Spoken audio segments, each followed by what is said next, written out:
బట్టి మనం ప్రేమిస్తాం. ఆయన మనల్ని ప్రేమించలేదు అనుకోండి, మనం కూడా ప్రేమించాం. ఒకవేళ ప్రేమిస్తున్నా మనకు అర్థం కావట్లేదు ఈ రోజుల్లో చాలా మంది.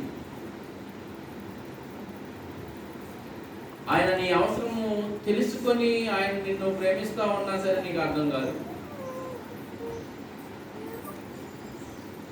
ఆయనకి మనం ఎల్లప్పుడూ మన వల్ల బాధ మిగులుతుంది తప్ప సంతోషం అయితే ఉండట్లేదు.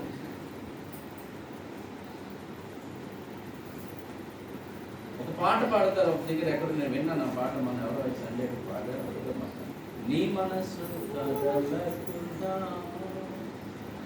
నీ మనసు కృంగకుండా, నీతోనే ఎల్లప్పుడూ నేను వేసుతో మనం మాట్లాడతాం. నీ మనసు కదలకుండా, నీ మనసు కృంగకుండా, నీతోనే ఎల్లప్పుడూ నేను అంతం వరకు.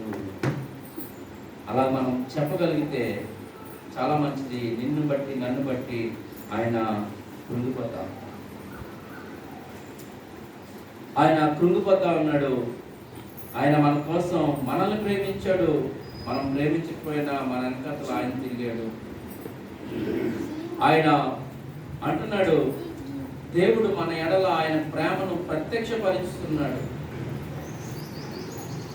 అంటే ఈ 12వ అధ్యాయం అంతా మనం చూస్తే 12వ అధ్యాయంలోని ఈ 1 నుంచి 12 వచనాల్లో మనకి ఏం కనబడుతుంది అంటే ద్రాక్ష తోట కనబడుతుంది.